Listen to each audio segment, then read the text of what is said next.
السلام علیکم ورحمۃ اللہ وبرکاتہ۔ محترم ناظرین کرام، آج کا واقعہ جو میں آپ کے سامنے پیش کرنے والا ہوں وہ ایک جادوگر اور ایک بچے کے درمیان پیش آیا تھا۔ اس کا پس منظر کچھ یوں ہے کہ حضرت صہیب رضی اللہ تعالیٰ عنہ سے روایت ہے کہ رسول اللہ صلی اللہ علیہ وسلم نے فرمایا، تم سے پہلے ایک بادشاہ تھا جس کے پاس ایک جادوگر تھا۔ جب وہ جادوگر بوڑھا ہو گیا تو اس نے بادشاہ سے کہا، اب میں بوڑھا ہو گیا ہوں تو آپ میرے ساتھ ایک لڑکے کو بھیج دیں تاکہ میں اپنا جادو والا جو علم ہے وہ اس کو سکھا دوں۔ تو بادشاہ نے ایک لڑکا جادو سیکھنے کے لیے جادوگر کی طرف بھیج دیا۔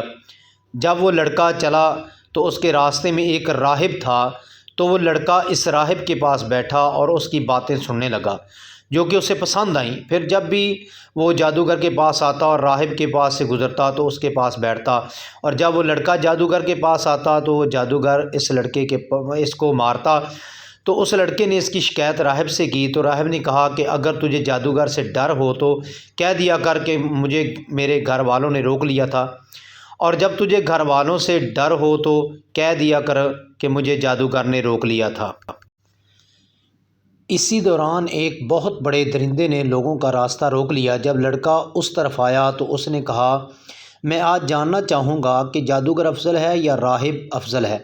اور پھر ایک پتھر پکڑا اور کہنے لگا، اے اللہ، اگر تجھے جادوگر کے معاملے سے راہب کا معاملہ زیادہ پسند ہے تو اس درندے کو مار دے تاکہ لوگوں کا آنا جانا ہو۔ اور پھر وہ پتھر اس درندے کو مار کر اسے قتل کر دیا اور لوگ گزرنے لگے۔ پھر وہ لڑکا راہب کے پاس آیا اور اسے اس کی خبر دی۔ تو راہب نے اس لڑکے سے کہا، اے میرے بیٹے، آج تو مجھ سے افضل ہے کیونکہ تیرا معاملہ اس حد تک پہنچ گیا ہے کہ جس کی وجہ سے تو عنقریب ایک مصیبت میں مبتلا کر دیا جائے گا۔ پھر اگر تو مبتلا کر دیے جائے تو کسی کو میرا نہ بتانا۔ اور وہ لڑکا مادر ذات اندھے اور کوڑھی کو صحیح کر دیتا تھا، بلکہ لوگوں کا ساری بیماری سے علاج بھی کر دیتا تھا۔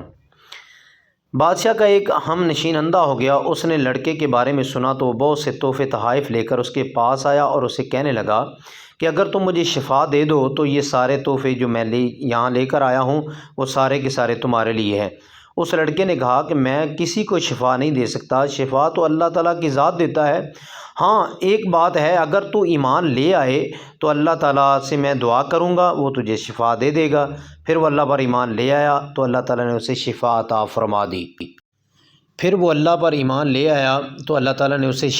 فرما دی۔ پھر وہ آدمی بادشاہ کے پاس آیا اور اس کے پاس بیٹھ گیا جس طرح وہ پہلے بیٹھا کرتا تھا۔ بادشاہ نے اس سے کہا کہ کس نے تجھے بینائی واپس لوٹائی ہے؟ اس نے کہا، میرے رب نے۔ اس نے کہا، کیا میرے علاوہ تیرا اور کوئی بھی رب ہے؟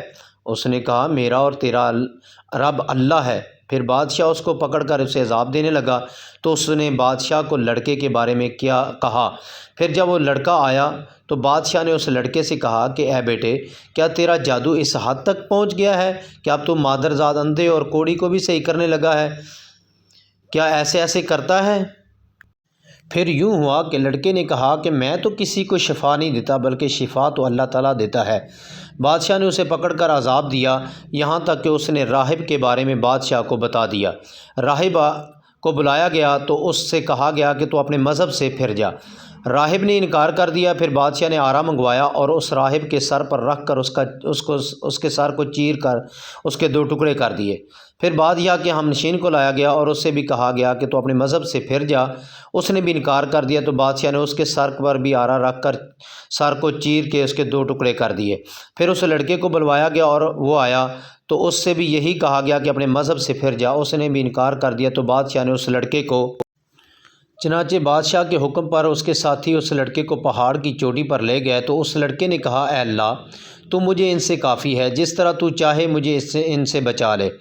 اس پہاڑ پر فوراً ایک زلزلہ آیا جس سے بادشاہ کے وہ ساتھی گر کر مر گئے اور وہ لڑکا چلتے ہوئے بادشاہ کی طرف آ گیا۔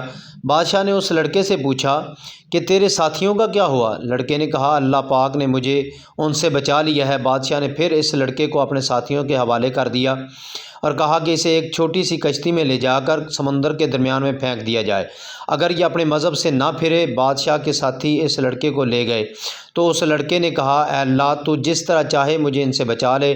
پھر وہ کشتی بادشاہ کے ان ساتھیوں سمیت الٹ گئی اور وہ سارے کے سارے غرق ہو گئے۔ اس مقام پر بابا جی نے کچھ اشعار لکھے ہیں، سماعت فرمائیے۔ سن کر حکم سپاہیاں کولوں تے لڑکا کشتی پکڑ چڑھایا، جا وچ کار گئے دریا دے تے لڑکے آنکھ سنایا،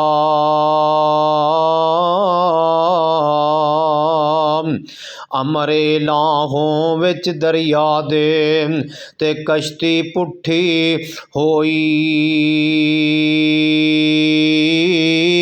غرق کیتے رب دشمن سارے تے دیر نہ لگی کوئی،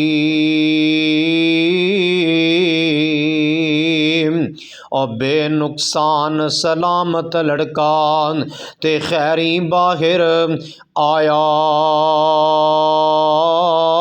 شاہ دے پاس ہویا پھر حاضر تے ہرگز غم نہ کھایا۔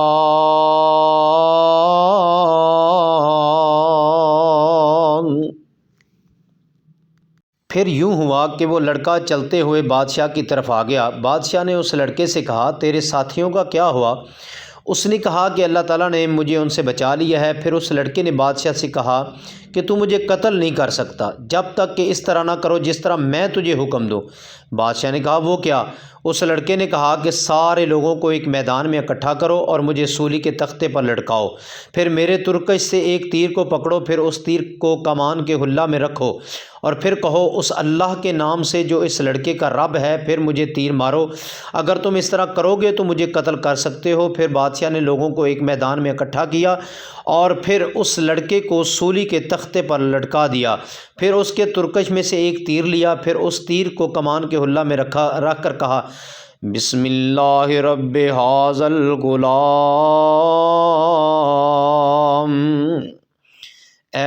بسم اللہ میں شروع کرتا ہوں رب ھذا الغلام، اس غلام کے رب کے نام سے۔ پھر وہ تیر اس لڑکے کو مارا اور وہ تیر اس لڑکے کی کن پٹی میں جا گھسا، تو لڑکے نے اپنا ہاتھ تیر لگنے والی جگہ پر رکھا اور مر گیا۔ تو سب لوگوں نے کہا، ہم اس لڑکے کے رب پر ایمان لائے، ہم اس لڑکے کے رب پر ایمان لے آئے، ہم اس لڑکے کے رب پر ایمان لائے۔ بادشاہ کو اس کی خبر دی گئی اور اس سے کہا گیا کہ تجھے جس بات کا ڈر تھا اب وہی بات آن پہنچی کہ لوگ ایمان لے آئے ہیں۔ تو پھر بادشاہ نے گلیوں کے دھانوں پر خندق کھودنے کا حکم دیا، پھر خندق کھودی گئی اور ان خندقوں میں آگ جلا دی گئی۔ بادشاہ نے کہا کہ جو آدمی اپنے مذہب سے پھرنے سے باز نہیں آئے گا تو میں اس آدمی کو اس خندق میں ڈال دوں گا، تو انہیں خندق میں ڈال دیا جائے گا، یہاں تک کہ ایک عورت آئی اور اس کے ساتھ ایک بچہ بھی تھا۔ وہ عورت خندق میں گرنے سے گھبرائی تو اس عورت کے بچے نے کہا، اے امی جان صبر کر کیونکہ تو حق پر ہے۔ اس پورے واقعے سے ہمیں یہ سبق ملتا ہے کہ اسلام کے لیے جو تکلیفیں آتی ہیں، مصیبتیں آتی ہیں، پریشانیاں آتی ہیں، لیکن ان کو خندہ پیشانی سے برداشت کریں اور انشاءاللہ اس کے بدلے میں اللہ تعالیٰ ان مسلمانوں کو جو اسلام کی خاطر اپنی جانیں قربان کرتے ہیں، اللہ ان کو اس کے بدلے میں جنت ضرور عطا کریں گے، اور ایک وقت آئے گا کہ اسلام کا بول بالا انشاءاللہ ہوگا۔ اللہ تعالیٰ ہمیں عمل کرنے کی